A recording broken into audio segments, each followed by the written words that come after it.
Praise lord. ప్రియమైన దేవుని బిడ్డలారా, కీర్తనల గ్రంథం 42వ అధ్యాయం 1వ వచనం.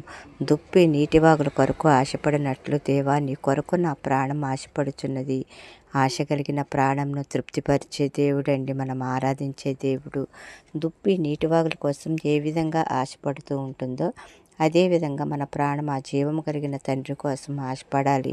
నీకు ఎలాంటి బాధ ఉన్నా ప్రియమైన దేవుని బిడ్డ, మనుషుల వైపు ఎప్పుడు చూడవద్దు. దేవుని ఎదుట కన్నీరు కార్చిన ప్రతి బిడ్డ మనుషుల ఎదుట కన్నీరు కార్చే అవసరం రాదండి. ఎందుకంటే నీవు ఆరాధించే దేవుడు పరలోకపు ధననిధి నుండి నీకు సహాయం చేయగలడు.